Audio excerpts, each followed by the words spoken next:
Muy buenos días a todas las personas que nos acompañan el día de hoy en el foro La importancia de la actuación de los especialistas de concursos mercantiles bajo la perspectiva de una reforma a la Ley de Concursos Mercantiles organizado por el IFECOM.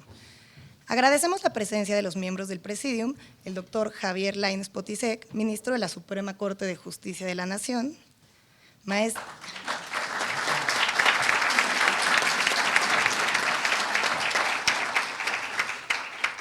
Maestro Edgar Manuel Bonilla del Ángel, director general del IFECOM,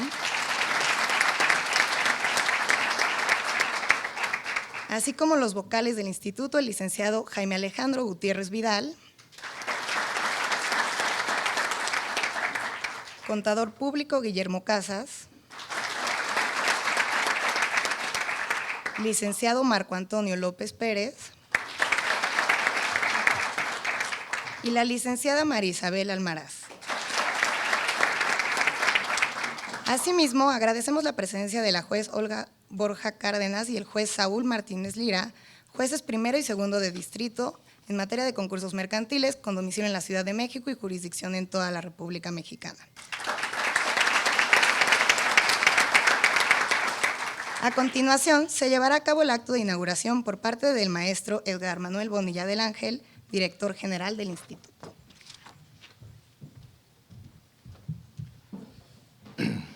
Buenos días. Estimados compañeros del Poder Judicial de la Federación, especialistas, operados del derecho concursal y público en general. Me permito darles la bienvenida a este foro, a través del cual, de la experiencia de los especialistas en concursos mercantiles, obtendremos una perspectiva de mejora al marco jurídico del derecho concursal.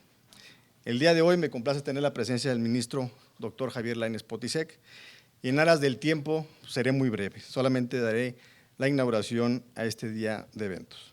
Conforme a lo anterior, siendo las 9:18 del 17 de agosto del año en curso, se tiene por inaugurado la importancia de la actuación de los especialistas de concursos mercantiles bajo la perspectiva de una reforma a la Ley de Concursos Mercantiles. Muchas gracias. Doctor Lainez.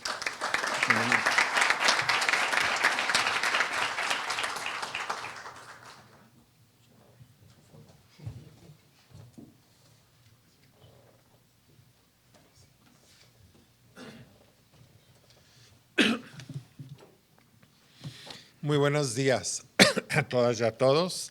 Edgar, muchísimas gracias por esta invitación. Es la primera vez o mi primer encuentro con el IFECOM, sí, a pesar de que estoy por cumplir 8 años ya como ministro en la Suprema Corte de Justicia. Entonces, de verdad, lo aprecio mucho. Señora vocal, señores vocales, también muchas gracias por recibirme el día de hoy aquí. Una disculpa anticipada, tendré que salir relativamente, bastante rápido el día de hoy. Tenemos pleno y además, como pasa cuando uno no lo espera, el día de hoy hay 2 asuntos y en los 2 soy ponente yo. Entonces, no hay posibilidad de llegar tarde. A 23 años de la vigencia de la Ley de Concursos Mercantiles, vemos con satisfacción que esa reforma fue un éxito, que hoy en día sí hay un nuevo mecanismo de reestructura ordenado para aquellos comerciantes que han tenido problemas financieros. Anecdóticamente les digo que para mí pues es un gusto, siempre estos eventos te traen o suelen traerte recuerdos de algo. Yo participé, yo era consejero jurídico adjunto en la época, precisamente en esta transformación, es decir, en toda la reforma, desde luego sin ser especialista ni entonces ni hoy en el tema, pero sí nuestra labor era precisamente revisar las iniciativas que presentaba o que firmaba el presidente de la República, y entonces tenía que haber todo este estudio detallado con los expertos en la época para entender este cambio entre la ley de quiebras que habíamos estudiado en la carrera a este nuevo procedimiento concursal mercantil. Entonces, pues tuve que darme la labor de entender, estudiar, escuchar antes de aprobar esa iniciativa y de participar en las negociaciones en el Congreso. Hoy en día, después de transcurridos estos 23 años, me señalaba Edgar Manuel, un total de 953 procedimientos de concurso mercantiles y estando activos 265, no más o menos, de ellos. Desde luego en este peregrinar del IFECOM por ser una institución sólida y responder a las expectativas que despertó desde entonces la creación el año pasado de los juzgados primero y segundo de distrito, finalmente ya especializados en concurso mercantiles, señora juez, señor juez, colegas, mucho encantado de verlos aquí. Faltaría el colegiado, nos falta el colegiado, falta el colegiado. Pero yo sé, hoy lo que yo quiero destacar es la labor de los especialistas, es decir, los visitadores, los conciliadores, los síndicos, insisto, después de una evaluación a 23 años de vigencia de la ley, quienes auxilian y acompañan y son un paso fundamental o un elemento, un pilar fundamental en todo el procedimiento de concurso y en este acompañamiento a la labor jurisdiccional, a la labor que corresponde a las juezas o a los jueces y que es fundamental. Sin ese acompañamiento, sin esta labor de los especialistas, no se puede entender el concurso mercantil. También me señalaban que ya hay 19 especialistas con un registro de más de 15 años y 28 especialistas con registro de más de 20 años. Muchas felicidades porque pues eso nos indica que el camino era correcto y eso nos indica que precisamente la idea de crear un órgano especializado dentro del Poder Judicial de la Federación en el que la permanencia y la especialización de estos profesionistas fuese una realidad. El objetivo sigue siendo el mismo, conservar la empresa, conservar los empleos, tener procedimientos de concursos lo más corto posibles, precisamente para generar o participar en el desarrollo comercial y el desarrollo económico del país como uno de los factores más importantes. Y yo creo que aquí la experiencia práctica de los especialistas para encontrar situaciones, curiosamente, ya en otros escenarios, en otras trincheras, recuerdo de Mexicana de Aviación o algunos otros, que de manera, digamos, por razones distintas nos tocó ver ya como procurador fiscal, insisto, en otra trinchera y por otras razones. Y entender, lo recuerdo muy bien, la importancia de un buen procedimiento y sobre todo de contar con las juezas y los jueces especializados y con con los especialistas. La ministra presidenta, Norma Piña, además, fue la única de los candidatos a la presidencia de la Corte que en sus líneas generales del Plan de Desarrollo Institucional estableció la importancia de fortalecer el Instituto Federal de Especialistas en Concursos Mercantiles y creo que deberíamos aprovechar que tuvo al menos, o sea, volteó a ver el instituto y creo que deberíamos aprovechar eso para este tipo de foros de reflexión en el marco de una eventual reforma. Sí, aceptó que eso estuviera ahí es porque pues lo vio, lo meditó. Yo conozco a la ministra presidenta y no lo puso por ponerlo. Eso se los puedo asegurar. Entonces, creo que hay que aprovechar esta nueva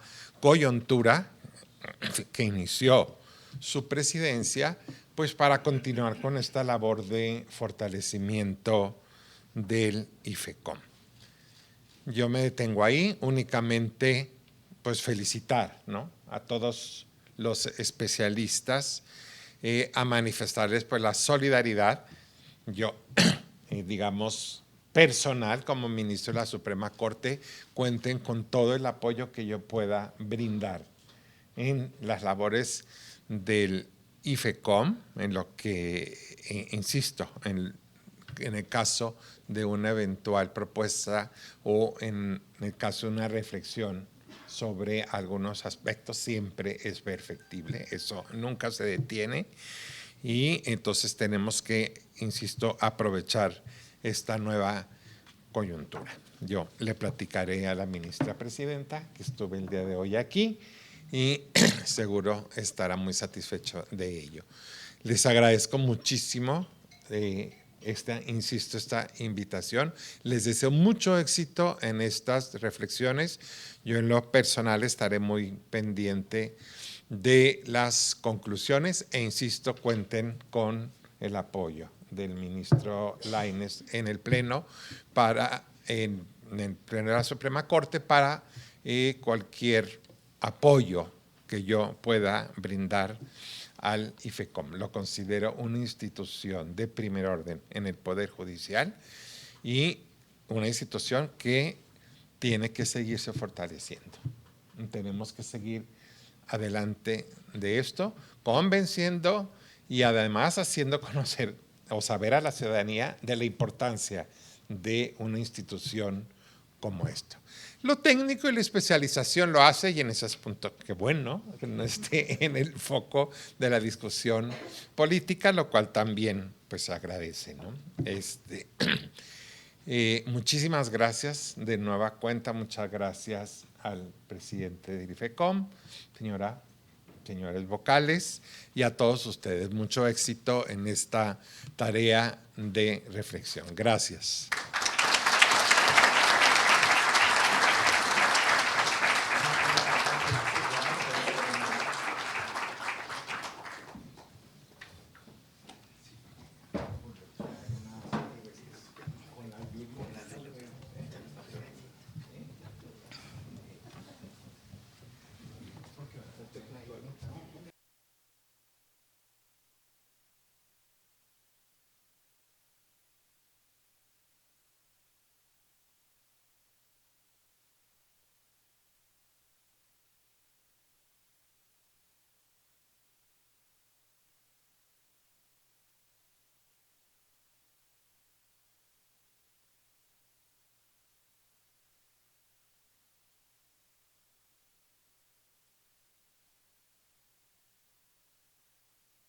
Ministro, muchas gracias. Muchas gracias.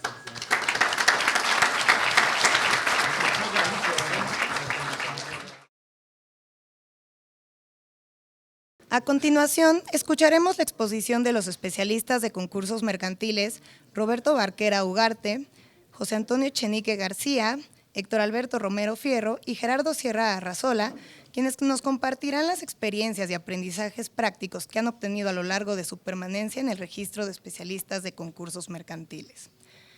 Roberto Barquera Ugarte es licenciado en Derecho con especialidades en Derecho Laboral, Fiscal y de Amparo y cuenta con una maestría en Derecho Mercantil. Es especialista de concursos mercantiles desde el año 2000 con las especialidades de conciliador y síndico en el estado de Nuevo León. Es socio fundador de RB Ugarte y Asociados SC, encargado del área de litigio mercantil y concursal. Asimismo, es miembro de diversos consejos de administración de grupos constructores y sociedades financieras de objeto múltiple y cuenta con práctica general en derecho empresarial enfocado a grupos inmobiliarios, asesorando en la constitución de fideicomisos inmobiliarios.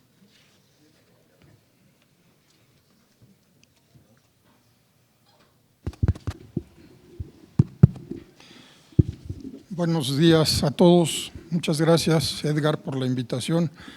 Gracias a todos los organizadores por la invitación a este seminario y por la oportunidad que nos dan para poder exponer algunas de las experiencias que hemos tenido durante todo nuestro actuar en este largo camino como especialistas en el Instituto Federal de Especialistas en Concursos Mercantiles. Dada la intervención de varios de nuestros compañeros, yo me he dado la tarea únicamente de traer un par de propuestas, una totalmente concreta y otra que quisiera yo dejar aquí sobre el escritorio y sobre la inquietud de todos y cada uno de ustedes para que pues la podamos ir pensando, formando y en su caso, en su oportunidad, materializando, porque creo que es un tema que finalmente repercute en muchos concursos en los que hemos tenido muchas oportunidades de intervenir. Una de ellas es una reforma de forma y otra es un tema de fondo. Voy a empezar con el tema de forma. En el tema de forma estoy en concreto refiriéndome, ¿no se escucha bien? ¿Sí? Al artículo 129 y al artículo 130. El artículo 129, estoy en concreto hablando de la temporalidad para presentar la lista provisional de créditos.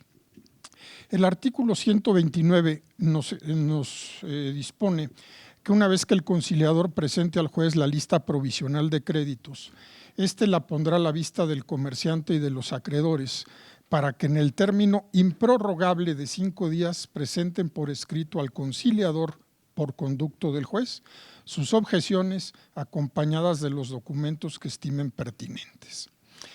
Lo que será puesto a disposición del conciliador por conducto del juez al día siguiente de su recepción. Estas últimas 5 palabras es donde normalmente viene la complicación, porque si bien el texto de la ley habla de que el juez lo va a poner a disposición del conciliador al día siguiente de su recepción, pues sabemos que todos los jueces, por la interminable carga de trabajo que tienen, y ahora los 2 jueces en materia concursal, con mayoría de razón, pues tienen una carga de trabajo mucho más fuerte, pues es prácticamente imposible que se cumpla con este precepto de que se pongan a disposición del conciliador por conducto del juez al día siguiente de su recepción. Entonces, una de las reformas que se propone es que se elimine esas últimas 5 palabras que son al día siguiente de su recepción, para que únicamente el texto quede de que será puesto a disposición del conciliador por conducto del juez, eliminando ese tema de que sea al día siguiente de su recepción, porque si bien es cierto es mandatorio para el juez, pues es muy difícil de cumplir. Todos los que litigamos sabemos que estos temas de que se va a poner al día siguiente, pues en la práctica es totalmente imposible. Por lo tanto, pues se sugiere eliminar ese tema. ¿Y por qué se sugiere eliminar esas 5 palabras? Porque cuando llegamos a la redacción del artículo 130, artículo siguiente, que establece que el conciliador contará con un plazo improrrogable, aquí viene otra vez el tema improrrogable, de 10 días contados a partir de aquel en el que vence el plazo a que se refiere el artículo anterior. Es decir, estamos hablando de que los 2 plazos son improrrogables. Sin embargo, el tema de que las objeciones sean puestas a disposición del conciliador por conducto del juez, en muchos casos se da en la práctica que cuando son puestas a disposición del conciliador por conducto del juez, pues ese término de 10 días ya está corriendo, y muchas veces el conciliador tiene 2, 3 o 4 días, no los 10 días completos, y por tanto, si el conciliador, a fin de cumplir con lo que establecen ambos artículos, que son un par de plazos improrrogables y que el segundo plazo se va a contar a partir de que vence el primer plazo, pues se está cayendo en un tema en donde pues muchas veces el conciliador se ve obligado, en el mejor de los casos, a presentar su lista definitiva sin tomar en cuenta y sin poder analizar a detalle las objeciones que en su caso fueron presentadas por el comerciante o por los acreedores que las hubieran presentado. Por lo tanto, ¿qué es lo que se sugiere? Lo que se sugiere es que se elimine el tema de que, número uno, el juez tenga que ponerlas a disposición al día siguiente de su recepción, y en relación al artículo 130 se sugiere que el plazo número uno se elimine el término de que es improrrogable y se redacte en el sentido de que el conciliador contará con un plazo de 10 días contados a partir del día siguiente en que surta sus efectos el auto por el cual se ordene poner a su disposición las objeciones a que se refiere el artículo anterior. Con ello se estaría dando una oportunidad completa y se estaría dando una mayor facilidad al conciliador para que pueda cumplir con su labor de analizar cada una de las objeciones que en su momento el comerciante y o los acreedores hubieran planteado respecto a la lista provisional, y no como sucede, tal y como está previsto en la ley, que estamos ante dos supuestos. Uno, si el conciliador se va a la letra de la ley y presenta su lista definitiva de acuerdo a los plazos improrrogables que marca la ley y en los términos que marca la ley, en ocasiones tiene que presentar la lista definitiva sin tomar en cuenta las objeciones que se han presentado por el comerciante y por los acreedores por una total falta de tiempo, porque no se permite que se cuente con esos 10 días completos. En ocasiones, algunos compañeros conciliadores, haciendo una interpretación no a la letra de la ley, sino buscando, diríamos, una interpretación más prómine, más buscando el tema de favorecer la facilidad y la veracidad que cuente la lista definitiva de créditos, sin hacer caso a lo que establece la ley de que el término es improrrogable, que es de 10 días y que cuenta a partir de que se le ponen a la vista las objeciones, sino que es a partir, son términos improrrogables, y si el conciliador, tratando de favorecer a la empresa y favorecer que presente su lista definitiva de una mejor manera, hace el cómputo contado a partir de la fecha en la que el juez publicó el auto, caemos en el tema de que el conciliador está incumpliendo la letra de la ley, y en muchas ocasiones esto está dando lugar a que el propio IFECOM, a través de sus órganos de vigilancia, esté iniciando procedimientos de sanción contra los conciliadores por no haber cumplido con los plazos que la ley le marca. Sin embargo, pues aquí estamos ante una dicotomía, ¿no? ¿Qué tipo de interpretación cabe? Obviamente, pues aquí no hay mucho para dónde hacerse, porque estamos que la letra de la ley habla de plazos improrrogables. Sin embargo, y por eso es la sugerencia de esta modificación al texto de ley, que ese plazo a que se refiere el artículo 30 realmente sea un plazo prorrogable, número uno. ¿Y por qué hablo de prorrogable? No porque se vaya a pedir que se extienda, sino porque ese plazo se empiece a contar a partir de la fecha en que el juez pone a que surta sus efectos el acuerdo, en el que el juez pone a disposición del conciliador las objeciones que en su momento se presentaron por el acreedor o por el comerciante. Entonces, esa es una de las propuestas concretas a las que creo que la mayor parte de los que hemos fungido como conciliadores nos hemos enfrentado, y que creo que pudiera ser en beneficio de darle una certidumbre tanto a los compañeros conciliadores de que están actuando dentro de los términos que la ley establece, y evitar qué tipo de interpretación cabe sostener, evitar que en su caso el IFECOM inicie procedimientos de sanción por incumplimiento a las disposiciones y términos que la ley marca, y también permitir que en su caso la lista definitiva pues sea preparada con una mayor acuciosidad por parte del conciliador que le permita en este plazo completo de 10 días contados de acuerdo a los plazos que establece la ley, que prácticamente son 2 semanas, en las que efectivamente el conciliador podrá acuciosamente tomar en cuenta todas y cada una de las objeciones que en su caso hayan presentado tanto el comerciante como los acreedores.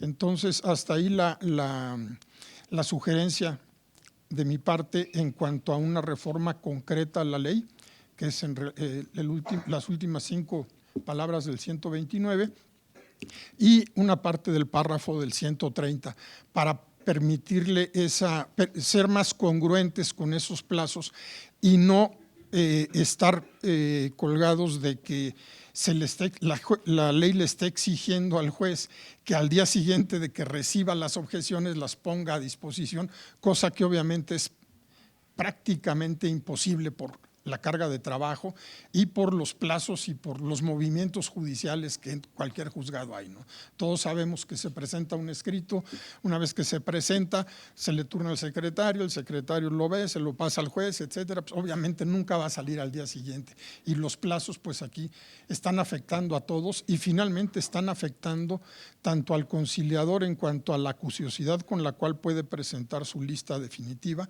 como a la empresa, a los acreedores y a todas las partes, ¿no?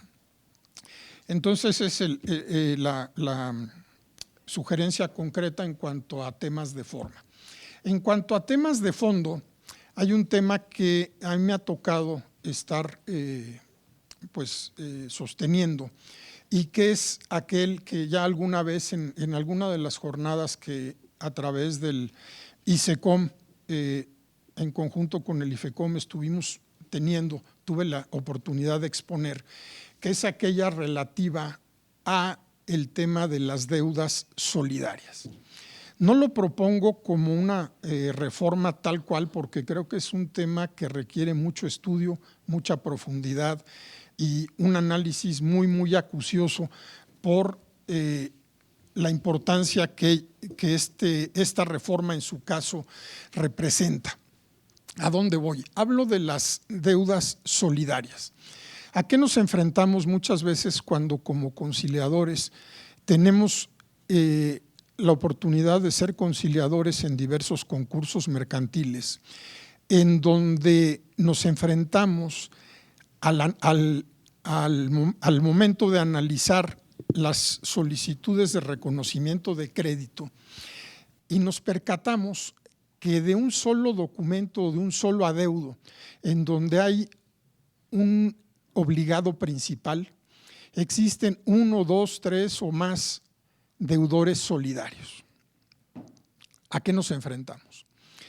Que cuando las empresas, hay una diversidad de empresas de grupos, estoy hablando normalmente de temas en grupos societarios, en donde normalmente las diversas empresas de los grupos firmaron solidariamente firmaron deudas solidarias respecto a al mismo adeudo, al mismo crédito, y normalmente es un solo crédito con diversos deudores solidarios. Cuando varias de estas empresas se encuentran en concurso mercantil, nos enfrentamos al tema de que en cada uno de los concursos, tanto el deudor principal, el acreedor principal, como los acreedores, en este caso solidarios, presentan la solicitud de reconocimiento de crédito por el 100% del adeudo. Entonces, si nos vamos al análisis de la solidaridad de las obligaciones, tanto en materia civil como en materia mercantil, vemos que ello es correcto. Entonces, hasta ahí vemos que, y el análisis finalmente decimos, bueno, efectivamente, de acuerdo al derecho civil y al derecho mercantil, estamos en lo correcto, toda vez que de acuerdo a la solidaridad, pues se le puede exigir a cualquiera de los deudores solidarios, como al deudor principal, el 100% del adeudo. Pero entrando a la especialidad ya en materia concursal, nos enfrentamos al tema en específico cuando llegamos a hacer la valoración de qué porcentajes de voto tiene cada uno de los acreedores en el caso de que hayan sido reconocidos en el convenio concursal. Para no extenderme mucho y dejar esto como una duda, como un tema de estudio, como una inquietud en donde creo que vale la pena profundizar para poder en su momento proponer alguna reforma o algún tratamiento especial que en la ley de concursos mercantiles se le dé a las deudas solidarias, nos enfrentamos al tema que muchas veces, poniendo el ejemplo, con un adeudo de 1 millón de deuda principal, suponiendo que se le haya reconocido al deudor principal, al acreedor principal, y luego se haya reconocido a todos los acreedores solidarios, suponiendo que haya 3, pues ya están en su momento votando tanto en el convenio concursal por el 1 millón y en cada uno de los otros convenios concursales también por 1 millón. Entonces podríamos llegar al absurdo poniéndolo en un ejemplo pues totalmente fuera del derecho. Es un tema en donde podríamos decir que con un solo boleto quieren entrar a 4 funciones, a 4 películas, ¿no? Entonces creo que valdría mucho la pena regular que en su momento solamente de un adeudo en donde aun cuando haya varios acreedores solidarios que pudieran estar reconocidos, número 1, regular que ese reconocimiento pueda ser un reconocimiento específico, especial, de que es un reconocimiento por deuda solidaria, para que en su momento se le pueda dar un tratamiento específico y que en su momento, al votar en el convenio concursal, únicamente se permita que a elección del acreedor, ya sea el principal o los solidarios, voten en un solo concurso, no en todos los concursos, porque esto nos puede llevar a falacias jurídicas en donde un crédito pudiera estar multiplicado por el número de acreedores solidarios que existan. Eso si se da el caso de que el conciliador y en su caso el juez en su momento los haya reconocido como acreedores. Hay concursos en donde el conciliador los reconoce reconoce el crédito principal, no reconoce los solidarios y el juez lo ha avalado así. Llega el momento de votar en los concursos y pues los que no están reconocidos obviamente no pueden votar, pero ¿qué pasa si sí están reconocidos? Pues estarían votando en todos y cada uno de los concursos, llegando al, digamos, absurdo de poder votar por una multiplicidad diversa de créditos que realmente son inexistentes, porque estaría multiplicándose por el número de acreedores solidarios que hay. Hasta aquí mi reflexión en ese tema para dar oportunidad a que todos y cada uno de mis compañeros puedan exponer sus inquietudes y sus experiencias. Muchas gracias. Gracias, Roberto, por la exposición.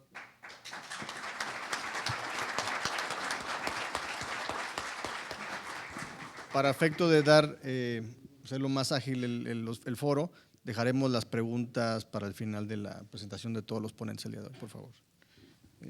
Continuaremos con la exposición del especialista José Antonio Echenique García, quien es licenciado en Administración y Contaduría por la Universidad Nacional Autónoma de México, cuenta con una maestría en Administración por la Universidad de Columbia y un doctorado en Investigación de Operaciones por la UNAM.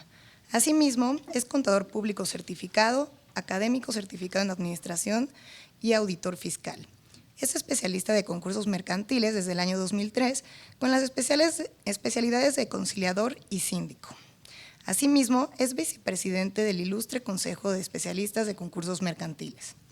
Entre su experiencia laboral destaca su participación como asesor de gobiernos municipales y estatales, asesor externo en organismos públicos y privados y socio del Grupo de Asesores Administrativos.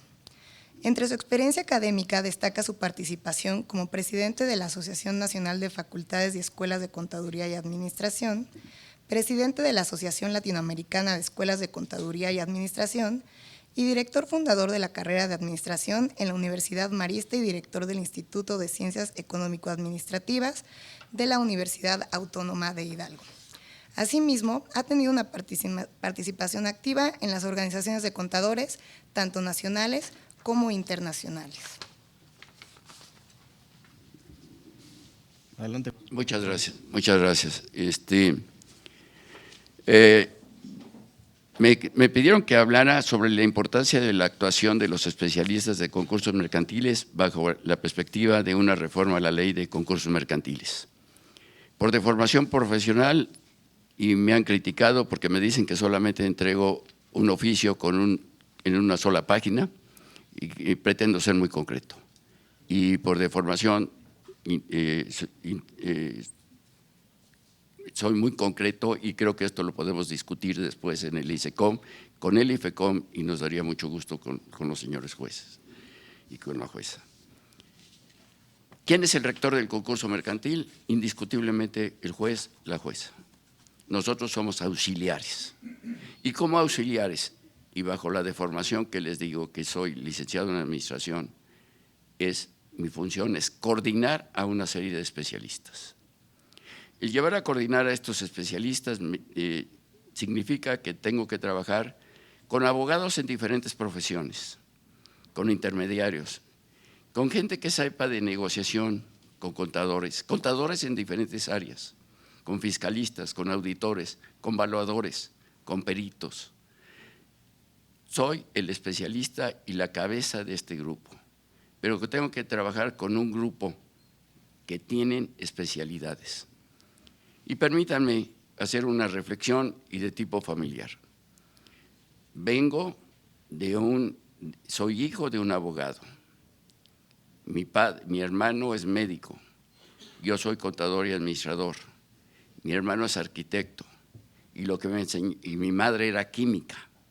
Y lo que me enseñó mi padre es que debemos respetar a cada una de las profesiones.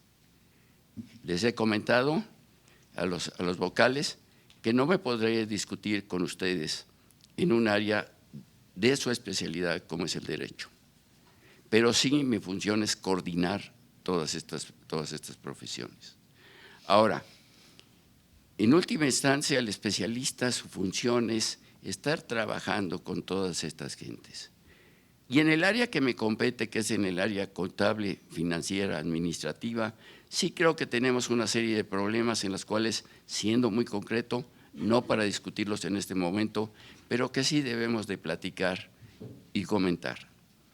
En primer lugar, la ley tiene un problema que no hace diferenciación entre la insolvencia y la falta de liquidez. La insolvencia temporal puede ser solucionada en la conciliación. La insolvencia permanente es falta de liquidez, la falta de liquidez temporal se puede solventar en la conciliación.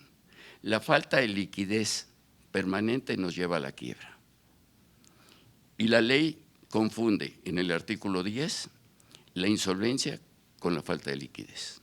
Y eso es algo que hay que, desde el punto de vista contable, financiero, hay que aclarar. Hay que ver el grado de prelación y la congruencia de las leyes.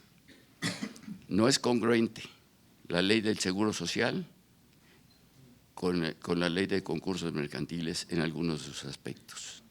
No es congruente que tengamos la posibilidad dentro del concurso mercantil, y esto lo han comentado los abogados, de solicitar créditos, pero después haya leyes que le prohíben a los bancos otorgar estos créditos. Tenemos que discutir esto. Creo que no es momento ni lugar y quiero ser concreto. El manejo contable y en la forma en que se declara la sentencia de reconocimiento y prelación de créditos.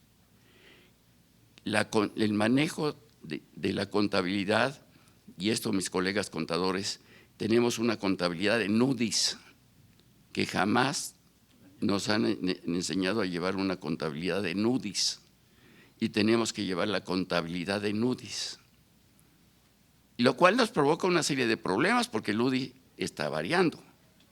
Y entonces esto tenemos que pensar que a lo mejor tenemos que seguir con nuestra contabilidad si la empresa está en operación, pero para los fines específicos del concurso mercantil tenemos que ver la contabilidad de NUDIS.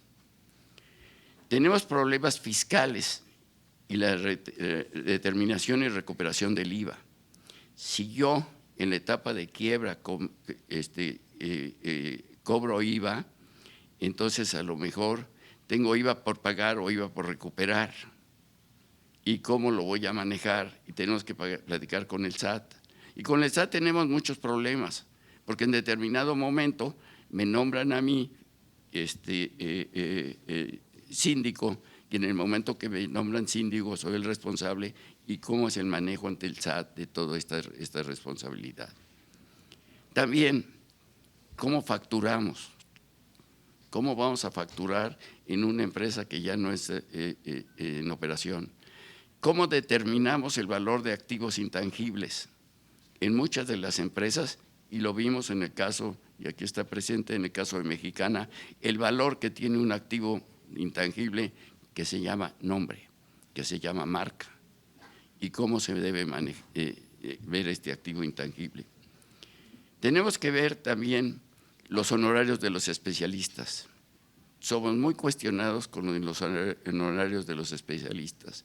Y también algo que hemos discutido, si a mí me nombran o soy administrador de una empresa que está en conciliación o me encuentro en una empresa que está en quiebra y tengo que entrar como administrador de esa empresa, independientemente de mi función como conciliador y síndico, creo que tengo derecho a cobrar honorarios independientemente de esto. Y además, ¿cómo puedo contratar a especialistas para que colaboren en determinados momentos dentro de la conciliación y de la quiebra?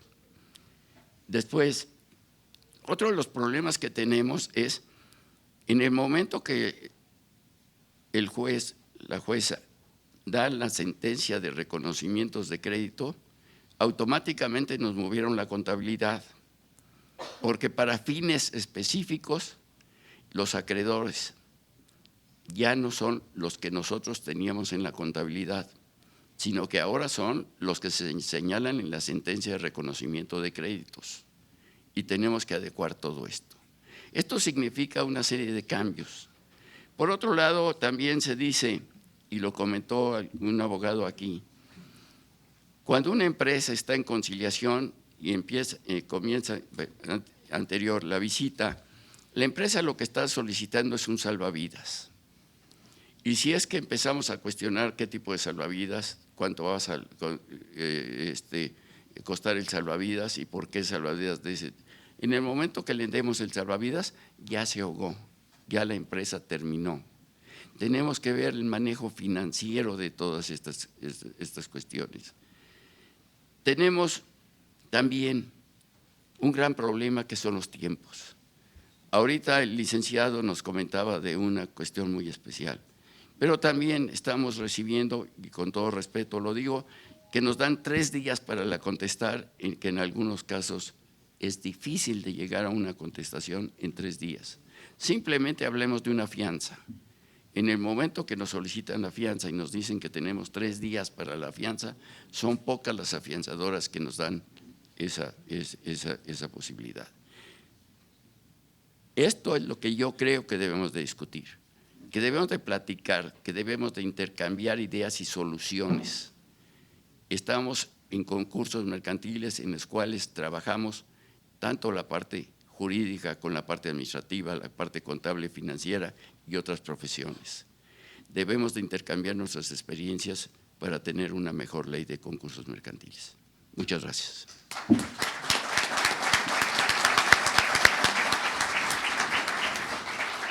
Muchas gracias, José Antonio. Seguiría el siguiente, por favor, Mariel. A continuación, escucharemos a la especialista Nora Mendoza Revillaga, quien es abogada por la Facultad de Derecho de la Benemérita Universidad Autónoma de Puebla. Asimismo, cuenta con una maestría en valuación y es especialista en valuación de inmuebles agropecuarios, valuación e inmuebles y mediación energética. Es especialista de concursos mercantiles desde el año 2006 como conciliadora y síndica. Gracias. Perdón. ¿Sigue algo? Es corredora pública número 2 en la Plaza del Estado de Tlaxcala. Asimismo, es perito evaluador del Instituto Nacional de Administración de Avalúos de Bienes Nacionales, perito evaluador en bienes muebles, inmuebles, negocio en marcha e intangibles, perito evaluador autorizado en materia de bienes inmuebles, maquinaria y equipo, y negocios en marcha en el 28º Circuito del Poder Judicial de la Federación.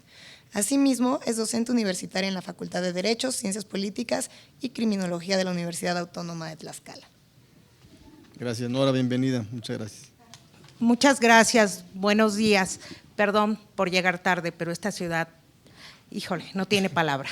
Bueno, primero que nada quiero agradecer al IFECOM la oportunidad que me dieron de ingresar y sobre todo en este momento les juro que yo no me esperaba esta participación y menos un reconocimiento por el tiempo que llevo como especialista. Se los agradezco profundamente, creo que es un detalle que va a contribuir en lo personal a mejorar profesionalmente, ¿sí? Muchas gracias, señoras vocales. Bueno, un tema que yo quería abordar es el del artículo 130, pero ya lo abordó el abogado, entonces pues creo que ya no vale la pena que estemos repitiendo, ¿no? Algo que sí quisiera pedir al IFECOM es a lo mejor una mayor coordinación con las autoridades administrativas, ¿sí? Porque si bien las autoridades fiscales como el IMSS, el Infonavit, el SAT, son agresivos con los contribuyentes en situaciones normales, no se diga con contribuyentes con problemas de insolvencia, ¿no? Concretamente en concurso mercantil. Desgraciadamente, como especialista, me ha tocado ir, sobre todo cuando me han dado como síndico la administración de la empresa, el simple hecho de ir a tramitar el aviso de inicio de concurso mercantil es terrible.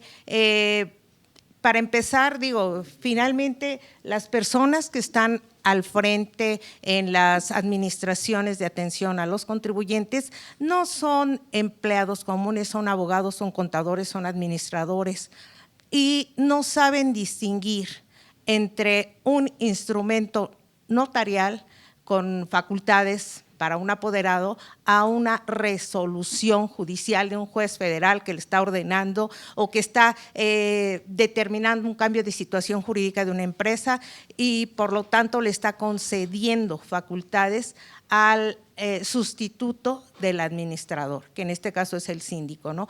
Es terrible, vamos a hacer antesala, tenemos que estar explicando y la verdad creo que si el instituto tuviese posibilidades de hacer algunas reuniones de trabajo con las gentes que están encargadas de la miscelánea fiscal, porque sacan la miscelánea fiscal, y es que aquí en la regla no sé qué dice instrumento notarial, no dice sentencia. Entonces, por no decir sentencia, entonces no, usted no está autorizada. Y tiene uno que subir, bajar, ir, venir hasta que presentar un caso, una queja, un caso electrónicamente que a lo mejor en 3 meses me resuelven algo, pero mientras hay que tramitar una firma electrónica, hay que ver los sellos de facturación, o sea, son una serie de situaciones un poco críticas y que como dice el contador que también me acaba de preceder, esto no es para venirlo a lo mejor a discutir aquí, pero sí para ponerlo sobre la mesa como una posibilidad. Pero no nos olvidemos de los jueces del fuero común, ¿sí? Con las providencias. O sea, a mí siendo síndico, bueno, ya la empresa estaba, ya habíamos terminado el concurso, ya estaba por cerrarse, nos lanzó un juez del fuero común. Nos lanzó, ¿por qué? Porque nos hizo efectivo un incidente de lanzamiento. Y yo con la empresa, afortunadamente, pues digo, afortunadamente nada más fue la oficina la que nos fuimos a la calle, porque todo lo demás era ingeniería de diseño, las máquinas estaban empotradas, o sea, no iban a desmantelar, ¿verdad? Pero estuvimos 2 semanas en la calle con el auxilio de los vecinos yo soy de Tlaxcala, la ciudad de Tlaxcala al interior en sus poblaciones son pequeñitas, o sea, la gente no es tan voraz, nada de eso, afortunadamente no era época de lluvia, pero pues estuvimos en la calle, estuvimos 2 semanas en la calle. Promoví un amparo y digo, como buena abogada que tengo interés en el asunto, me hicieron 20,000 prevenciones y yo dije, no, me fui a plantar frente a la juez del Fuero Común y me puse a analizar con ella la ley de concursos mercantiles y le dije, usted está cometiendo una ilegalidad porque está violando una sentencia de concurso mercantil, usted va a tener problemas. Se quedó, se espantó, no sé qué, tardó como 3, 4 días en digerirlo y ¿saben qué hizo? Revirtió el auto que ordenó el lanzamiento. Nos regresaron a la empresa, pero tuve que ir a hacer labor de convencimiento, tuve que estar con ella hablando personalmente y todo. Bueno, entonces ese tipo de situaciones siguen suscitándose, seguimos teniendo aseguramientos de cuentas bancarias, aseguramientos de inmuebles. Entonces creo que también ahorita, después de la pandemia con los medios electrónicos, se han acortado las distancias, a lo mejor hacer algunos grupos de trabajo con los distintos distritos judiciales a nivel nacional para que básicamente a lo mejor los tribunales superiores de justicia, para que los jueces del Fuero Común pues limiten, no entiendan, limiten sus acciones, sus actos y de alguna manera no lesionen a las empresas, porque ustedes, digo, no vengo aquí a mentir, la mayoría son especialistas, sin aseguramiento de cuentas, la administración de la empresa es difícil, pues con un aseguramiento de cuentas o un aseguramiento de mercancías y demás, pues la situación se vuelve todavía más grave. Eso es lo que les quería decir y pues nuevamente muchas gracias por esta participación.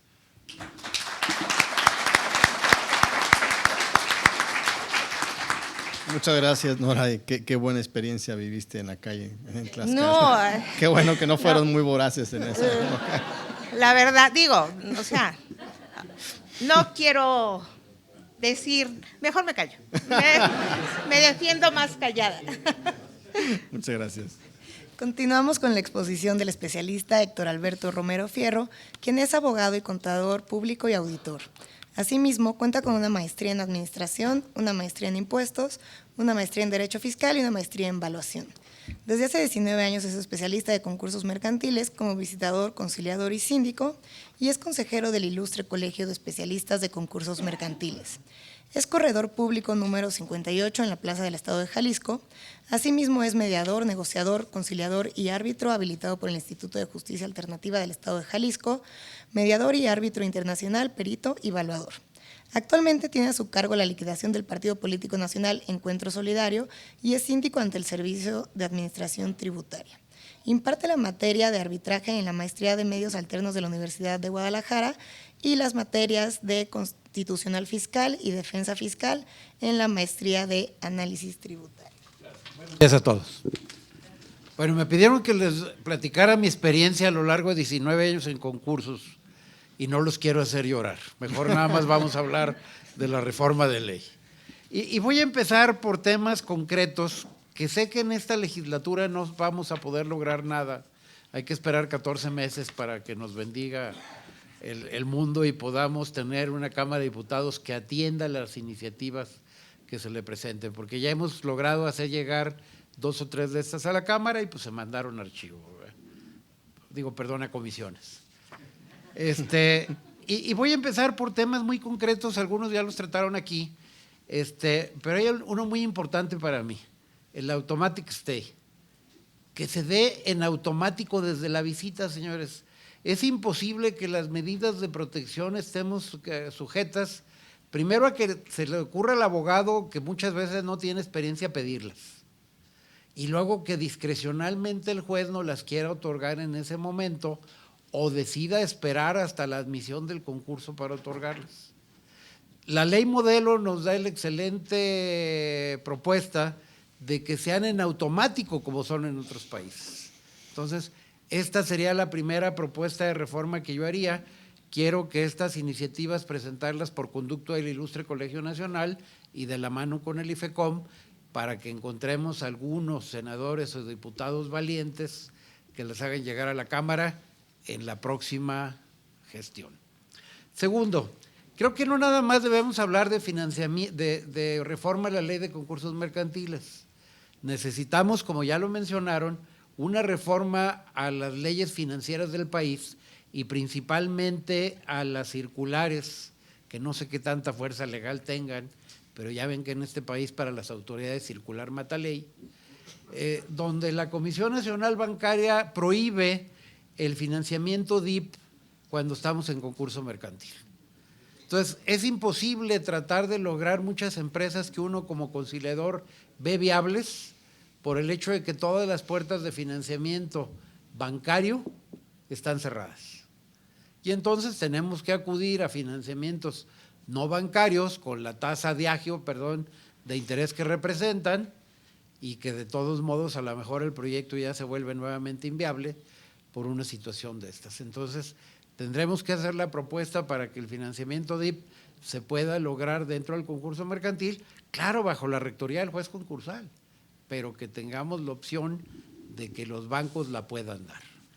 Tercero, muchas veces necesitamos enajenar activos indispensables durante la conciliación. Me dirán, oye, pues si es indispensable, ¿cómo lo vas a enajenar? Claro que me puedo deshacer de áreas de negocio que no ocupo y eso me quita cargas de trabajo operativo dentro de la empresa que me facilita mucho llegar al convenio concursal. Entonces, el hecho de que también se reforme la ley para que me permita vender bienes que aunque tengan la característica de indispensables, los pueda enajenar. Creo que esto sería básico, nos daría muy buen resultado y volvemos, sigue dentro de la rectoría y de la tutoría del juzgado concursal respectivo. En los recursos, hay despachos que se dedican, y lo digo abiertamente, a interponer recurso tras recurso, a toda resolución, auto, hasta respiro del titular del juzgado, interponen un recurso. Entonces, creo que ya se sobrejudicializó el tema concursal y tenemos que quitarle esa área para hacerlo más operativo. Entonces, yo sí propondría una reforma legal que limite mucho los recursos y sobre todo que quede muy claro el por qué y cuándo se pueden interponer, no sin llegar al grado de la materia mercantil que hay los guardas en el cajón, me los anuncias y luego lo resolvemos antes de la sentencia, ¿verdad? Pero sí aclarar y reducir el número de posibilidades que tengan. Y no digo que sean abogados mañosos, simplemente pues son muy imaginativos para el efecto de parar el procedimiento concursal y plazos de 180 días de la conciliación, ya llevamos 3 años y todavía no se puede ni siquiera admitir el concurso. Y esto lo ligaría con un fondo para publicar en el Diario Oficial de la Federación principalmente, porque hay concursos mercantiles que les va a dar risa. Están parados porque el comerciante dice no tener recursos o porque los tiene congelados por un acreedor para hacer el pago de la barata económica publicación en el Diario Oficial de la Federación y no hay forma de hacerlo. Y claro que el especialista, como hace 3 años que no puede cobrar nada porque no le autorizan los honorarios, no puede pagar los honorarios. Entonces, qué bueno que hubiera un fondo que sería un préstamo recuperable de la masa en el momento en que se pueda, para efectos de darle agilidad al concurso y pueda continuar el mismo, ¿verdad? Entonces, este tema de los recursos es sumamente importante. Luego, hay una contradicción en el artículo 161 y 162. Me van a decir en el IFECOM que no hay contradicción. Normatividad ya dijo que no hay contradicción, pero ley sí. Donde hay que clarificar el proceso de elaboración del convenio, porque no se establece si la propuesta de convenio debe presentarse forzosamente ante el juez o si esto lo debe hacer el conciliador ante los acreedores sin que sea presentada ante el juez. Yo creo que lo lógico es que si llega un convenio y ya va con las firmas necesarias, lleguemos ante su señoría diciéndole, oye, ¿qué crees? Ya hice mi chamba y le hice bien. Te vengo a traer el convenio que ya acordamos los acreedores, que ya bajo la supervisión del especialista, y aquí lo tiene su señoría. Entonces, eso facilitaría mucho y evitaría dolores de cabeza donde luego nos han dicho, es que no cumpliste con la elaboración del proyecto, no lo mandaste al IFECOM a que lo autorizaran y por consiguiente el juez dictó la quiebra. Y creo que es muy peligroso. Entonces, hay que aclarar si la presentación de propuesta de convenio es un requisito forzoso para la presentación del convenio concursal. Otro tema que nos está dando muchos dolores de cabeza a los especialistas, sobre todo foráneos, es que nos aclaren el alcance del Acuerdo General Conjunto 1-2013 de la presentación de documentos vía electrónica. O son originales o no son originales. Porque luego los juzgados concursales actuales nos han dicho, pues sí son originales, pero antes de dictar la admisión del concurso, quiero que me manden los originales aquí firmaditos porque los quiero así tentar y ver si huelen la tinta, etcétera. Pues si la resolución dice todos los documentos originales que presente, se entiende todos, incluyendo el dictamen del visitador. O de plano ya, pues abrimos oficinas en México para poderlos imprimir acá y llevarlos al juzgado. Y esto nos está encareciendo mucho los costos de tramitación de una simple visita, porque pues ya implicó que tenga uno que viajar a la Ciudad de México a presentarlos en el juzgado en físico y atrasó al menos 15 días, 3 semanas la resolución de la admisión del concurso. En cuanto nos dieron la vista, transcurrieron los días, somos muy mañosos y presentamos hasta el último día la respuesta. Entonces, algo que debió haber llevado 3 días ya nos llevó 3 semanas. Bueno, coincido, y es un tema que yo he insistido incluso en este mismo foro, la necesidad de fijar los honorarios del conciliador que se convierte en administrador.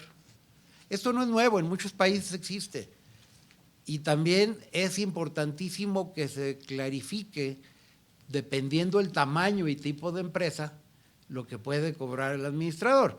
No será lo mismo tomar la administración de una tienda de abarrotes a de una gran empresa, un conglomerado de empresas, etcétera, ni el esfuerzo de la administración será el mismo. Y también habrá que fijarlo muy bien para que luego no nos digan a la hora de cobrar los honorarios contra la mesa, nos diga el IFECOM, no, creo que son muchas horas. Te voy a tumbar a la mitad.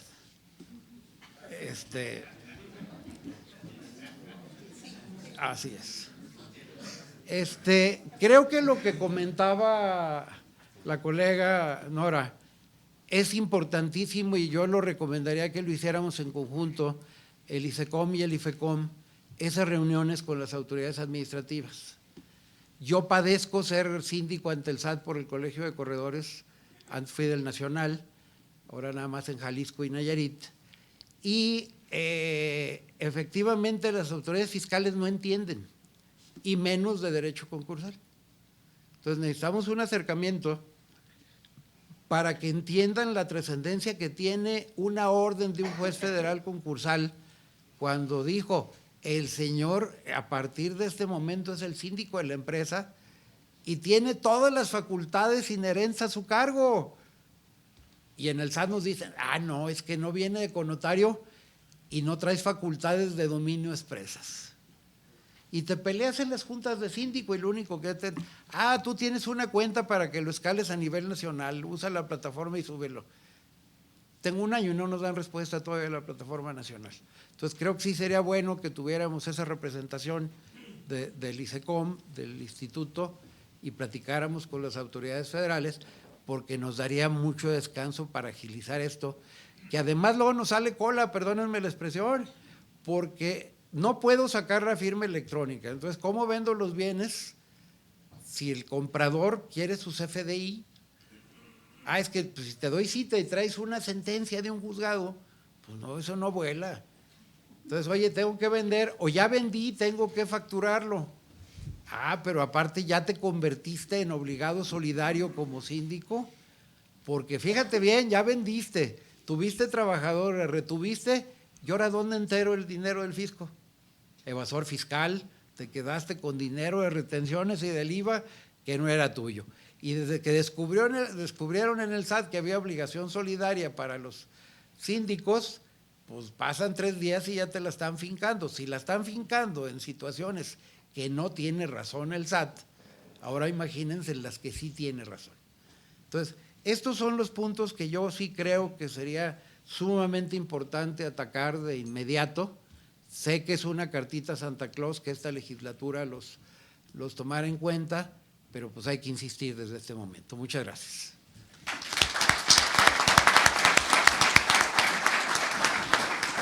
Muchas gracias, Héctor.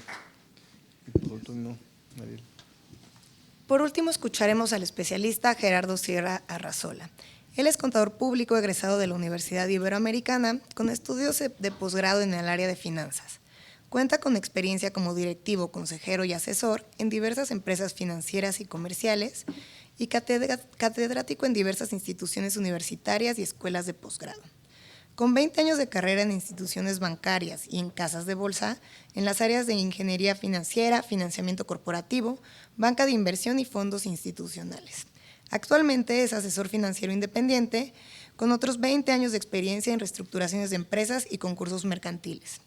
Los concursos mercantiles más relevantes en los que ha participado son Altan Redes, Landsteiner Scientific, Interjet, Corporación Geo, empresas subsidiarias de Grupo Alfa Credit, Grupo K2, Banco de Oriente, Vitro, Abengoa México, ICA, Oceanografía, Grupo Tradeco, Grupo Sare y otros. En el año 2015 fue designado por el INE como interventor del Partido del Trabajo y desde el año 2021 desempeña el cargo de interventor liquidador del partido Redes Sociales Progresistas. Ha emitido diversos peritajes y expertas opiniones en procedimientos judiciales en materia mercantil, laboral, administrativa, concursal y penal, tanto del fuero común como en procedimientos federales. Bienvenido, Gerardo, muchas gracias. Gracias. Buenas tardes a todos. El contexto de la plática de hoy viene relacionado con una eventual reforma de la Ley de Concursos Mercantiles.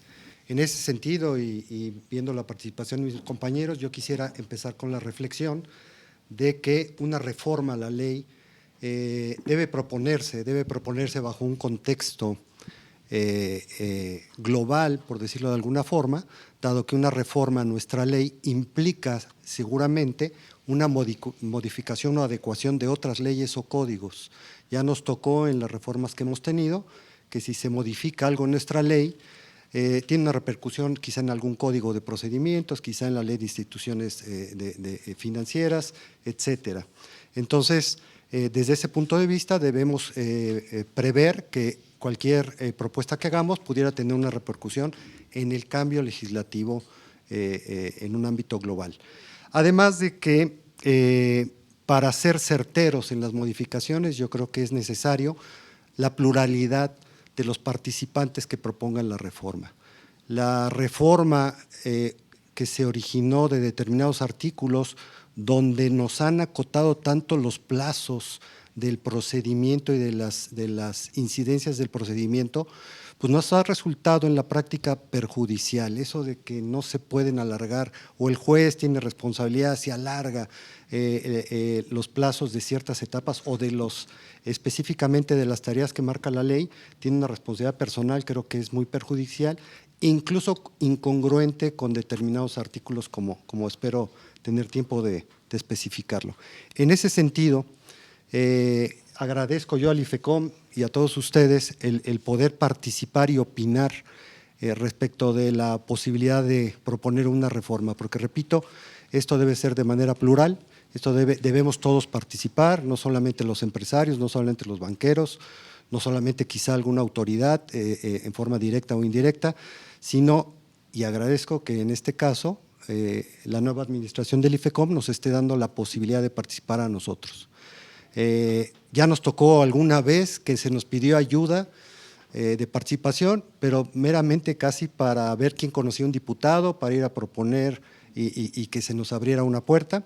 Y después las siguientes reformas ya ni para eso nos pidieron nuestra opinión. Entonces, creo que es meritorio que esta administración, los vocales aquí presentes, se les agradece que nos den la posibilidad de poder opinar con base en nuestras experiencias. Otra cosa que me hace notar la pluralidad es que veo que mis colegas abogados pues ya se han quejado mucho de cuestiones administrativas. Generalmente era al revés, a los que no somos abogados nos tocaba picar piedra con algunos términos y conceptos legales. Bueno, esto marca un poquito también la pluralidad que tiene implícito todo esto. Dicho esto, pues es obvio, como ya lo dijeron todos, que no se trata aquí de venir a legislar o a proponer y a fundar los cambios que proponemos, pero sí a marcar ciertas experiencias. Me gustaría empezar primero con los créditos indispensables para mantener la operación ordinaria de la empresa y la liquidez necesaria durante la tramitación del concurso, que está muy largo el nombre, pero todos lo conocemos como los famosos DIPs. En ese sentido, la ley prevé, nuestra legislación sí prevé la contratación de DIPs para sacar adelante un concurso mercantil, incluso para lograr la reestructura financiera. Desde ese punto de vista, hay dos supuestos en la ley. El artículo 37 nos marca que desde que se admite el concurso, el comerciante puede solicitarle al juez, o incluso desde que se presenta la solicitud, el comerciante puede solicitarle al juez la posibilidad de contratar un financiamiento DIP. Y el artículo 75 nos marca, ya en etapa de conciliación, que el conciliador será el que decida sobre la contratación de nuevos créditos y determinará las especificaciones del crédito. En el artículo 37, que se refiere a la etapa de visita, no hay todavía concurso, no hay todavía un órgano auxiliar del juez, como puede ser el conciliador o el síndico, y entonces es el juez el que autoriza la contratación del DIP con la opinión sola del visitador, pero el juez tiene que determinar las condiciones y características del crédito.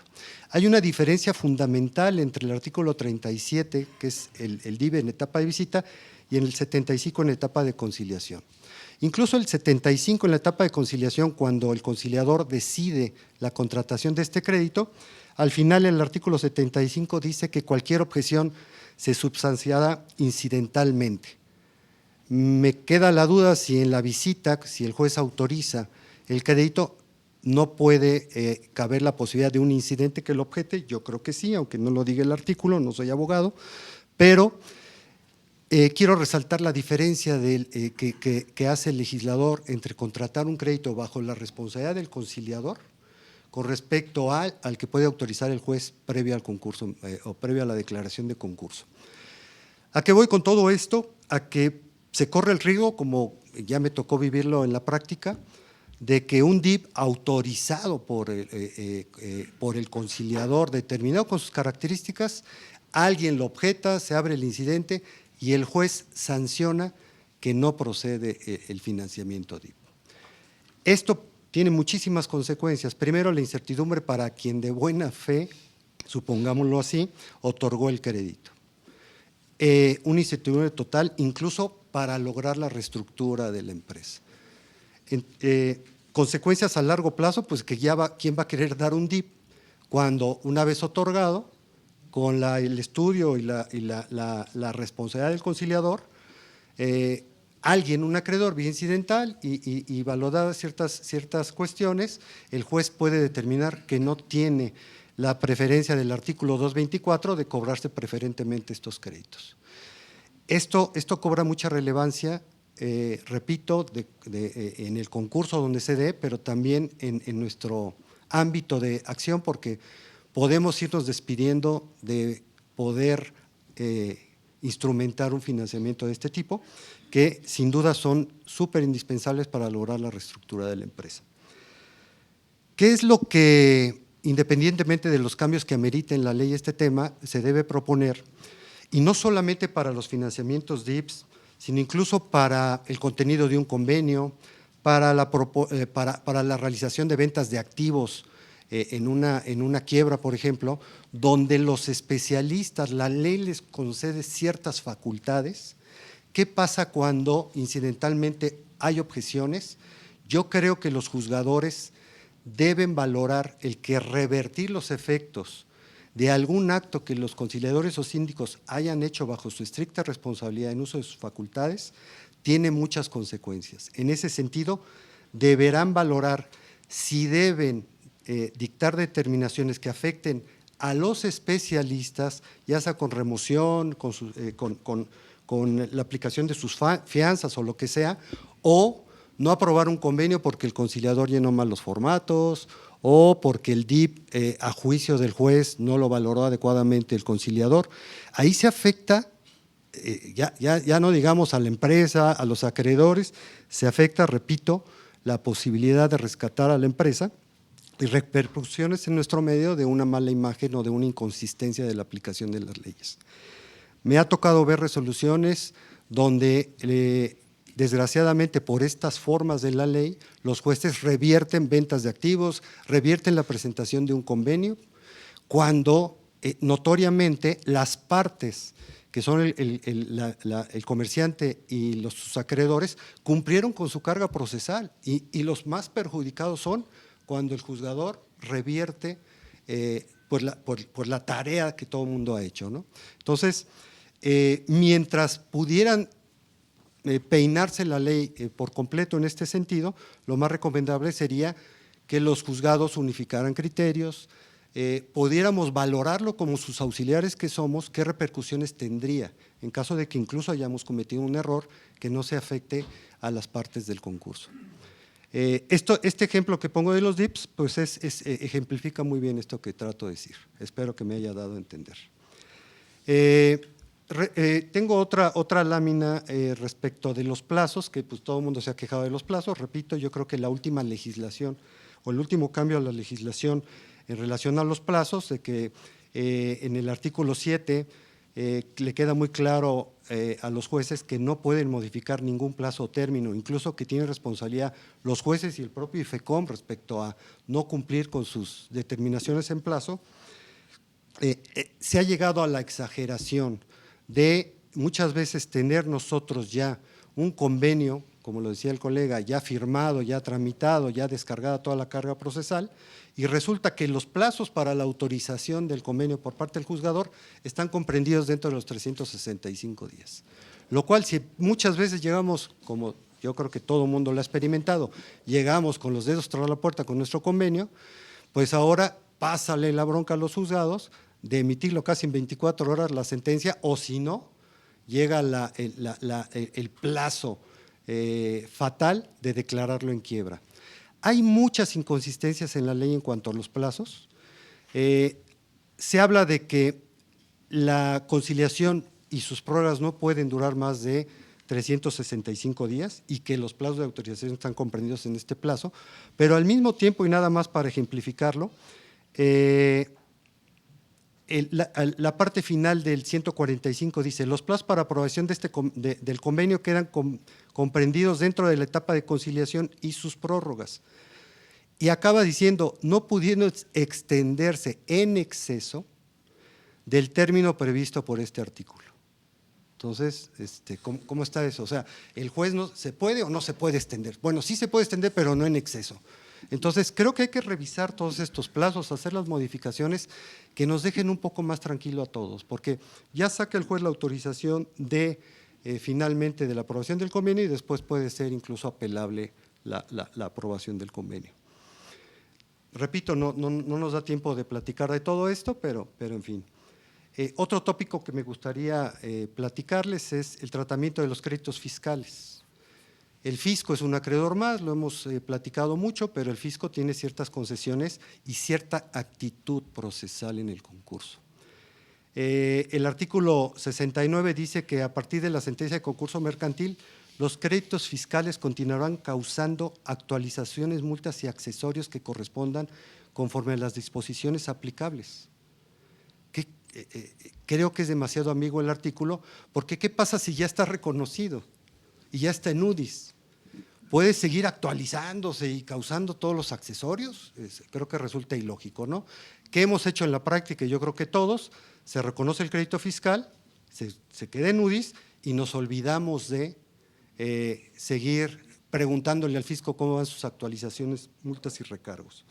Sin embargo, ¿qué pasa cuando el fisco llega un poquito tarde? Casi nunca sucede, llega tarde, no hace su solicitud, ya hay por ahí una lista provisional, la definitiva o incluso una sentencia, y de repente llega porque el 124 le da la facultad de determinar en cualquier momento sus créditos y el conciliador deberá incluirlos.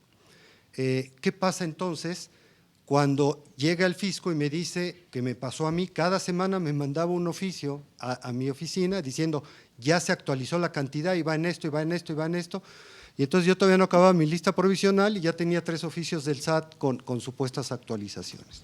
Y luego se enoja porque algunos créditos no los reconozco porque están determinados unilateralmente.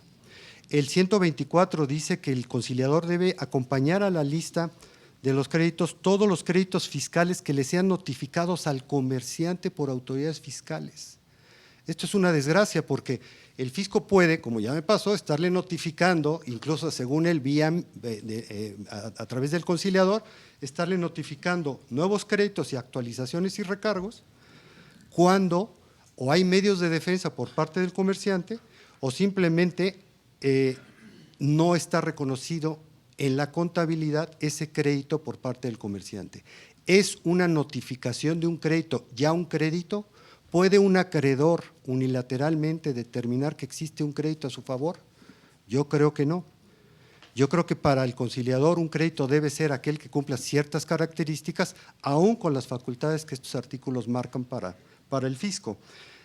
En mi opinión, debe haber una revisión profunda del tratamiento de los impuestos en el reconocimiento de créditos.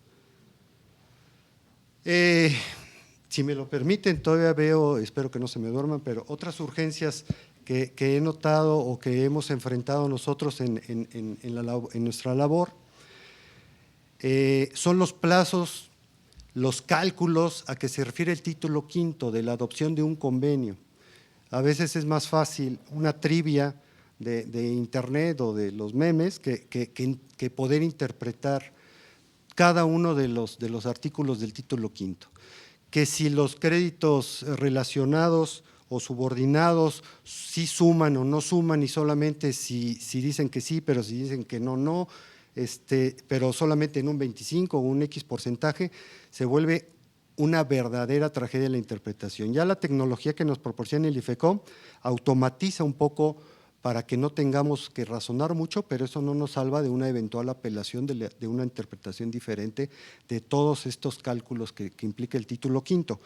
No se diga los plazos, hay por ahí un término de 5 días entre que se presenta, entre que ya tenemos certeza de que tenemos las firmas de un convenio y hay un plazo ahí muerto que si bien nos faltan horas, pues que nos quiten 5 o 10 días de los plazos es una tragedia. Entonces yo creo que todo el título quinto debe ser objeto de una revisión profunda de plazos y de cómo se computan los votos para la aprobación del convenio.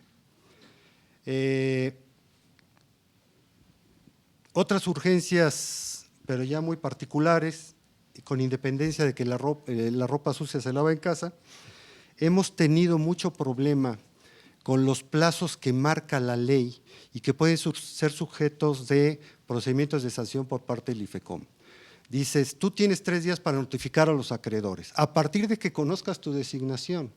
Entonces, recibimos un correo electrónico del IFECOM y tenemos 3 días para notificar a los acreedores, cuando no sabemos si estamos impedidos para desempeñar el cargo, cuando no conocemos los domicilios de los acreedores, y creo que lo más adecuado, como lo hemos ventilado en los foros con el IFECOM, es que empiecen a correr los términos cuando el juez nos notifique nuestra designación y nos podamos imponer de los autos, porque es muy injusto desde mi punto de vista que se nos abra un procedimiento de sanción porque nos tardamos en notificar a los acreedores porque el IFECOM me mandó un correo y yo no sé quiénes son los acreedores. Esto, desde el punto de vista aterrizándolo en una reforma legal, quiero mencionar que el artículo 44 obliga a los jueces sí, de alguna manera establece que los jueces tienen 24 horas para mandar por correo certificado notificación a los acreedores de los que conozca su domicilio. Y un requisito de la solicitud de concurso mercantil es que pongan una relación de los acreedores con sus domicilios. Imagínense al juez en 24 horas mandando por correo certificado la notificación a todos los acreedores. Materialmente es imposible. Algo parecido nos pasa si nos imponen que los términos empiecen a correr a partir del correo electrónico del IFECOM.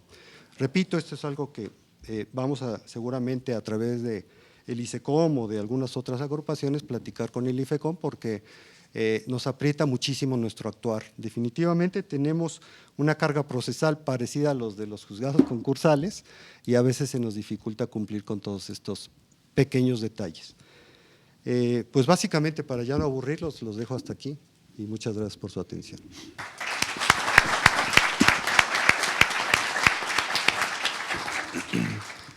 Muchas gracias a todos los ponentes el día de hoy. Como ven, casi en estos 100 años de experiencia que tenemos en este panel, pues están muy de acuerdo en varios temas, particularmente en los plazos, en las modificaciones que debe tener la ley concursal, de hacerla mucho más ágil y eficiente. Para no extendernos, seguir en la siguiente parte de la agenda, no sé si alguien tenga alguna pregunta, algún comentario que quiera hacer en este momento. Por aquí hay dos manos. Buenos días a todos. ¿Sí? ¿Se escucha? Muy rápido.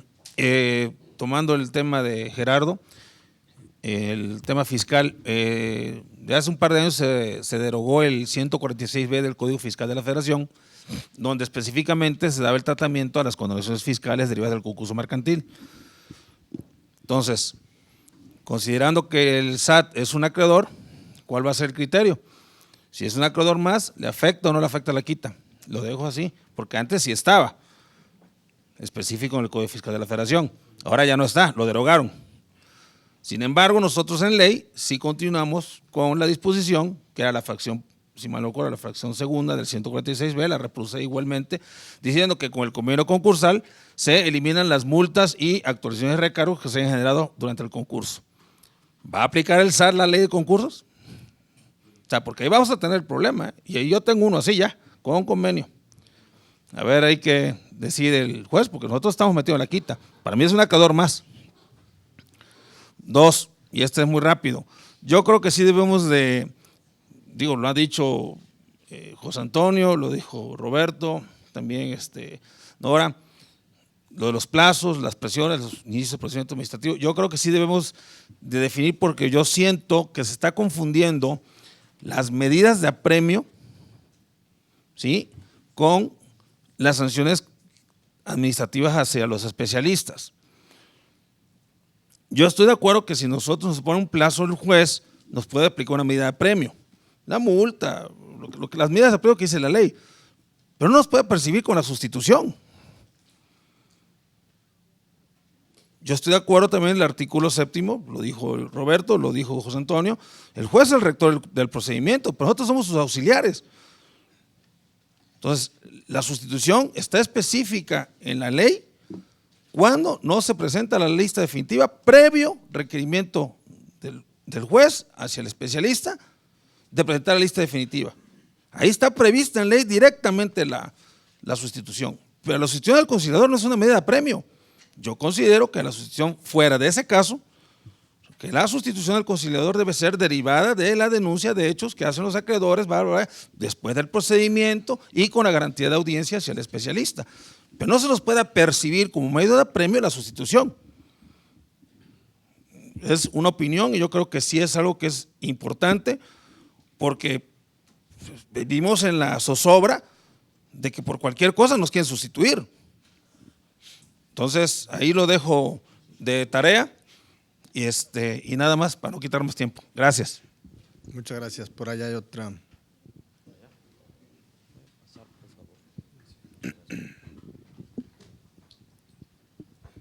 Bueno, buenos días. Gracias por este panel y creo que es muy interesante el que podamos discutirlo.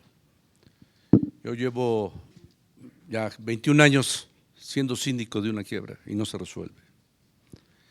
La ley de concursos mercantiles es muy apetecible y muy buena, pero debemos reflexionar el fondo. ¿Qué es lo que sucede? No estamos cumpliendo para lo que se hizo. ¿Por qué? Y me pregunto, una empresa como Aeroméxico se fue al Chapter 11 y no lo hizo aquí, por la agilidad y el manejo. La ley de concursos mercantiles tiene mucho que hacerse, tiene mucho que modificarse. Pero también quiero hablar de la ley laboral.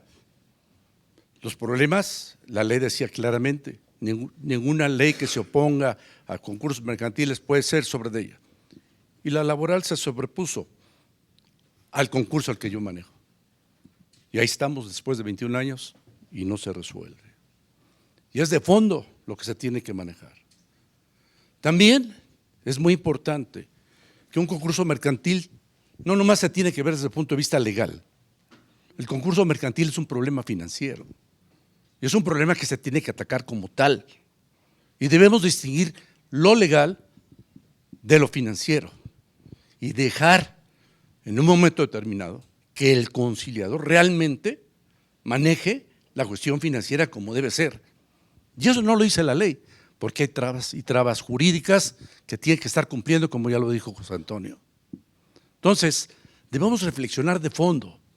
Y el otro fondo, y con todo respeto para nuestro director del IFECOM, también revisar funciones y atribuciones del IFECOM, porque nos trae, en lugar de ser nuestro aliado, nuestro apoyo, es nuestro policía, nuestro vigía, que nos sanciona, que nos dice y que nos hace. Y eso no se vale. ¿Por qué? Profesionalmente estamos trabajando y estamos haciendo las cosas para el bien de todos y para el bien de la empresa. Y no nos pagan, pero sí nos piden y nos sancionan. Entonces, mi punto de vista es, en este foro, y qué bueno que hay apertura, es que hablamos de las dos cosas. El fondo de lo que debe ser el concurso mercantil para que en México se agilicen y se cumpla como se cumple en otros países, que sea ágil, que sea efectivo. Segundo, que se diferencie la cuestión legal de la cuestión financiera y lo entiendan y se maneje en esa forma. Y se vea la reforma al concurso mercantil y las funciones y la legislación que tiene el IFECOM. Y con todo respeto. Gracias. Muchas gracias. Creo que por ahí hay otra. Acá, por favor. Gracias, muy rápido. Felicidades al IFECOM de esta administración que está promoviendo todos estos eventos. En base a lo que decía Armando de la cuestión de la parte de los créditos fiscales, la reforma al 146B y el 28 constitucional, ahí pues ya se fue a rango constitucional, la prohibición a las condonaciones. La opinión de ustedes en el sentido que okay, no va a haber condonación por constitución, rango, pero ¿qué opinan de de la espera? Gracias. Yo pensaría que la espera sí. Gracias. Muchas gracias. Creo que tenemos otra pregunta por acá con el señor Badín. Ah, perdón. Adelante. Buenos días a todos. Seré breve. Nosotros, opinión personal mía, la creación de los dos nuevos juzgados ha sido más que bienvenida. Estamos empezando a ver realmente un funcionamiento para el cual se crearon, para admitir concursos, aceptar concursos, tramitar concursos. Pero eso nos está permitiendo a nosotros, en el despacho en el que colaboro, visibilizar algo que no teníamos nosotros tan visible, porque ocurría en toda la República, perdón que lo diga así de grosero, pero en juzgados, en pueblitos y en juzgados en urbes donde no hay el concurso mercantil, no hay la actividad jurisdiccional, pero ahora al concentrarse en dos juzgados, nos estamos encontrando una cantidad de concursos prefabricados y simulados, con partes actoras que son parte de la estructura o que comparten representantes legales con los comerciantes demandados, que curiosamente se allanan o no permiten visitas, donde los documentos con los cuales demandan el concurso mercantil, ya nos pasó en 2 procesos de este año, son el crédito de la parte actora es rechazado por el especialista en la propuesta y avalado por los jueces en cuanto a la inexistencia del crédito de la parte actora que lo está demandando. Otros en donde se demandan con títulos de crédito que presentan en copia simple, en digital, no se han pedido los originales, pero que son documentos pagaré apócrifo, que no tiene detrás un flujo de dinero, un flujo efectivo. Y no se puede corroborar porque el comerciante misteriosamente no tiene contabilidad porque su contador falleció. Entonces son concursos que se están empezando a presentar y estamos nosotros visibilizando que lamentablemente este correcto funcionamiento de los juzgados permite la admisión porque se ve de buen derecho, pero porque el juzgado es para lo que fue creado actualmente. No tienen una primera fase en la cual puedan depurar si el actor efectivamente su título de crédito tiene falsedad ideológica atrás o el título de crédito es real. No pueden determinar si el contrato de prestación de servicios con el cual el abogado demanda el concurso de su cliente, pues realmente tiene un servicio detrás o son servicios que ni siquiera van acordes al objeto social del comerciante. Entonces creemos que esta parte va a ser muy importante que la podamos trabajar, Edgar, con el instituto, con el ISECOM, con nuestros jueces, para poder buscar o determinar qué concursos realmente cumplen con el objetivo del concurso, la conciliación o la quiebra, o cuáles se están usando como un mecanismo fiscal o un mecanismo para tramitar un concurso rápido, salir con una quiebra rápida y que años después salten los créditos fiscales, los no enteros al IMSS de retenciones, los no enteros de créditos del Infonavit y situaciones similares. Entonces, sí es algo que nos está empezando a preocupar y queremos compartirlo con ustedes. Muchas gracias por el comentario. Creo que ya. Bueno, muchas gracias a los ponentes y al director general. A continuación vamos a tener un receso de 10 minutos. Sin embargo, le solicitamos a los especialistas que recibirán reconocimiento que permanezcan en la sala, por favor. Muchas gracias. Muchas gracias.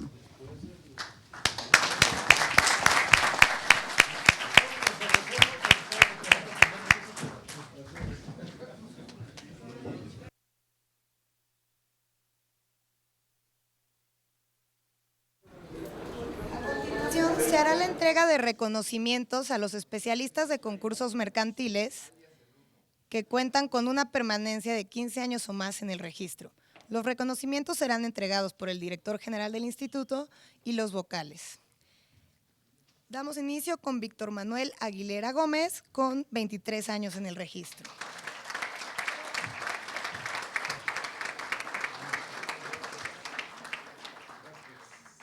Álvaro Martín Bardales Ramírez, con 23 años en el registro. Roberto Barquera Ugarte, con 23 años en el registro. Henri-Yves Luis Bricard Abadí, con 23 años en el registro.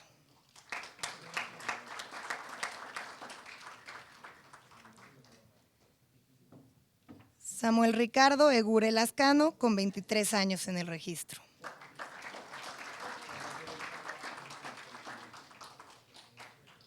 Jorge Espíndola López, con 23 años en el registro.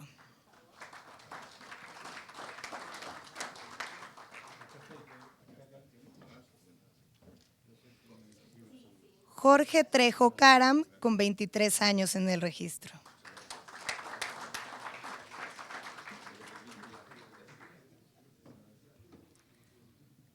Humberto Bravo Mena, con 22 años en el registro.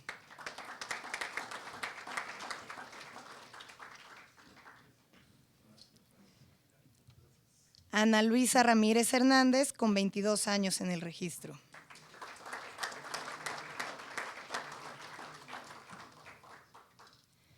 Delfino Vergara Valeriano, con 22 años en el registro. Segundo Rutilio Argüello Padilla, con 21 años en el registro. José Luis Fon Corpus, con 21 años en el registro. Ernesto Andrés Linares Lomelí, con 21 años en el registro.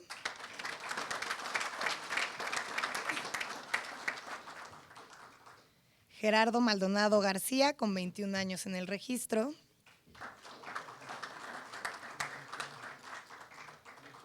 Carlos Romero Coronel, con 21 años en el registro.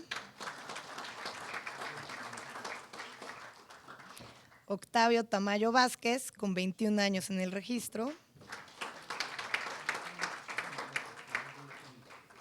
Jorge Álvarez Banderas, con 20 años en el registro.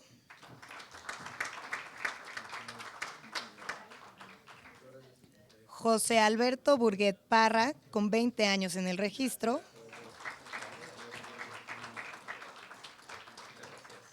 José Antonio Echenique García, con 20 años en el registro.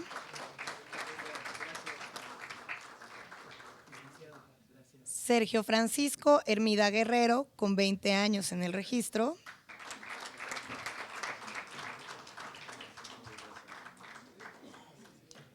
Edgardo Rojas Merino, con 20 años en el registro. Gerardo Sierra Arrazola, con 20 años en el registro. Héctor Alberto Romero Fierro, con 19 años en el registro. Víctor Alan Alcázar Lacarra, con 18 años en el registro. Alfonso Asensio Trujeque, con 18 años en el registro. José Gerardo Badín Cherit, con 18 años en el registro.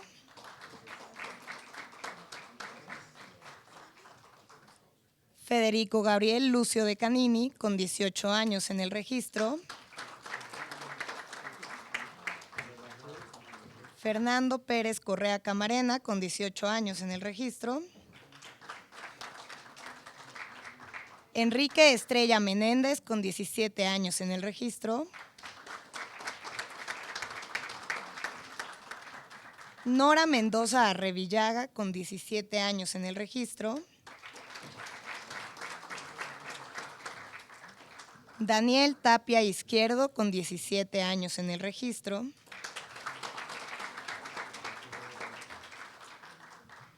Armando Vargas Ramos, con 17 años en el registro.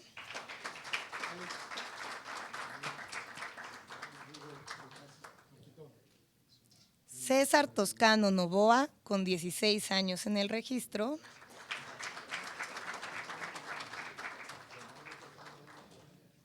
José Alfonso Alvarado Sierra, con 15 años en el registro. Y Jaime Enrique Espinosa de los Monteros Cadena, con 20 años en el registro.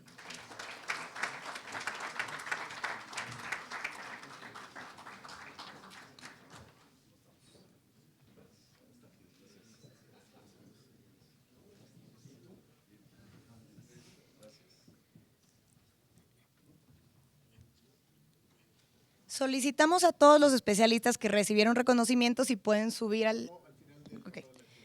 A continuación se llevará a cabo el acto de clausura por parte del licenciado Edgar Manuel Bonilla del Ángel, director general del IFECOM, y posterior a eso le solicitamos a los especialistas que recibieron reconocimientos subir al escenario para poder tomar una fotografía de todos. Muchas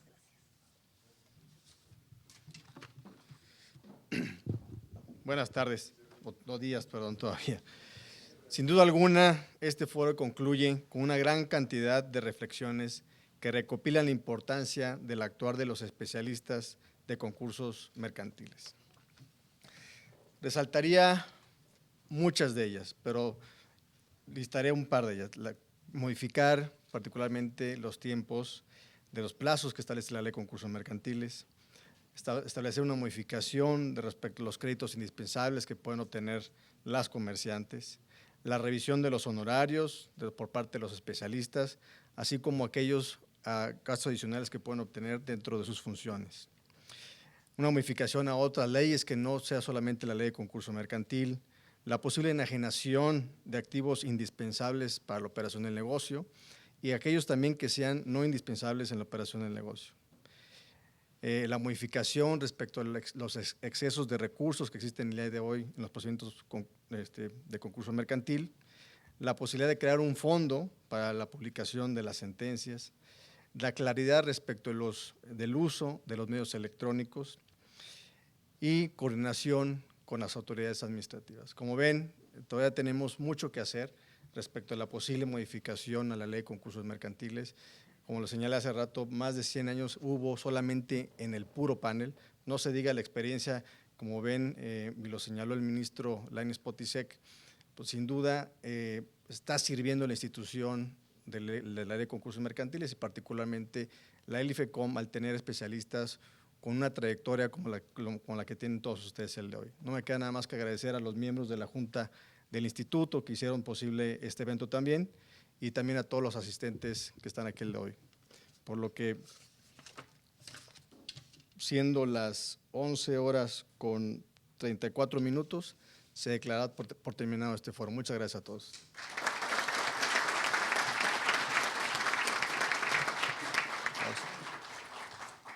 Y ahora sí, para la foto de los especialistas, si gustan pasar.